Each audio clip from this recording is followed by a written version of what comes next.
Worksheet 47 कक्षा 10वीं विज्ञान हिंदी मीडियम जो कि आपको 21 अक्टूबर को करनी है वो डिस्कस कर रहे हैं। इस वर्कशीट के अंदर आपको आधुनिक आवर्त सारणी में तत्वों की स्थिति के बारे में ज्ञात करना है कि तत्वों को आवर्त सारणी में किस प्रकार रखा हुआ है। जैसा कि आपको पता है कि आधुनिक आवर्त सारणी हेनरी मोसले ने दी थी, जिसमें उन्होंने 18 उधर स्तंभ जिनको कि समूह कहा गया था और 7 क्षैतिज पंक्तियाँ जिनको कि आवर्त कहा गया था।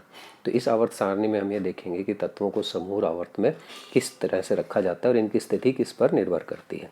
ये जो है 7 आपके आवर्त है और ये 18 जो है आपके समूह है। उधर स्तंभ की जब हम बात करते हैं तो उधर स्तंभ जो समूह है उसमें अगर हम पहले समूह का उदाहरण लें जिसके अंदर हाइड्रोजन, लिथियम, सोडियम है और उनका इलेक्ट्रॉनिक विन्यास लिखें तो उसमें एक समानता नज़र आएगी कि सबके बाहरी कक्ष में हमें एक इलेक्ट्रॉन दिखाई देगा। तो ये जो समानता दिख रही है कि सभी के संयोजकता इलेक्ट्रॉनों की संख्या एक है, उससे हमें ये पता चलता है कि संयोजकता इलेक्ट्रॉनों की संख्या हमें समूह की संख्या का ज्ञान करवाती है। और जैसे जैसे हम समूह में नीचे की तरफ जाएंगे कक्षों की संख्या जो है बढ़ती चली जाती है। जैसे पहले लिथियम के अंदर 2 कक्ष हैं, सोडियम के अंदर जो है 3 हो गए और पोटेशियम के अंदर जो है 4 हो गए।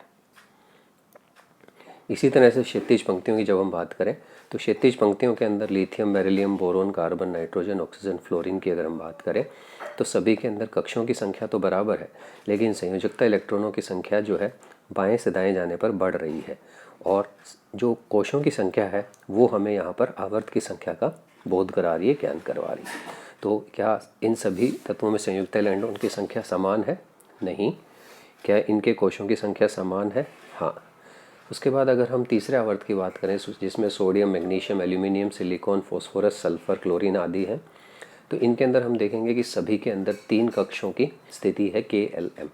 तो इससे ये भी पता चलता है कि चाहे तत्व आपके भिन्न भिन्न हो लेकिन अगर एक ही आवर्त में रखे गए हैं तो उसके अंदर कक्षों की संख्या बराबर होगी और उनके अंदर जो इलेक्ट्रॉन तत्वों की संख्या है अलग अलग आवर्त के अंदर, जैसे पहले अगर K कोश की बात करें तो 2, L कोश की बात करें तो 8, उसके बाद जो है तीसरा, चौथा और पांचवे की बात करें तो 8, फिर 18, 18, 32, 32। तो ये आपको 2, 8, 8, 18, 18, 32, 32 ये हमारे 7 आवर्त के अंदर तत्वों की संख्या हो गई।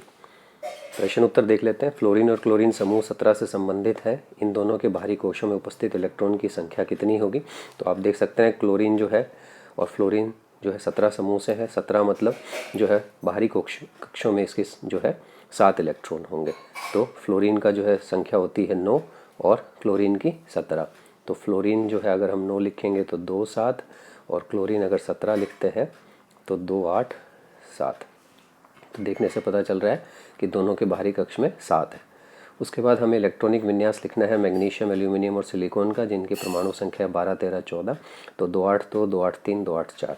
आपको ध्यान होगा कि बाहरी कक्ष में संयोजकता इलेक्ट्रॉन की संख्या जो है आपको समूह की संख्या का बोध कराती है और कक्षों की संख्या आपको आवर्त की संख्या का बोध कराती है। समूह में पहले 3 तत्वों के इलेक्ट्रॉनिक विन्यास, इन तत्वों के इलेक्ट्रॉनिक विन्यास को आप क्या समानता है आप देख सकते हैं। अभी हमने बात करी थी कि सभी के बाहरी कक्ष में 1 है और समूह की संयोजकता संख्या 1 है। उसके बाद पहले, दूसरे और तीसरे आवर्त में कितने तत्व उपस्थित होंगे, जो अभी हमने पीछे बात करी थी, 2, 8, 8, 18। और पांचवा प्रश्न है आधुनिक आवर्त सारणी और मेंडली की आवर्त सारणी की तुलना अगर हम करते हैं तो आधुनिक आवर्त सारणी के अंदर जो है परमाणु संख्या के हिसाब से बढ़ते हुए क्रम में लगाया गया था, जबकि मेंडलीफ के अंदर जो है इसको परमाणु द्रव्यमान के हिसाब से बढ़ते हुए क्रम में रखा गया था। उम्मीद करते हैं आपको वर्कशीट पसंद आई होगी। देखने के लिए धन्यवाद। चैनल को सब्सक्राइब जरूर करें। Thank you.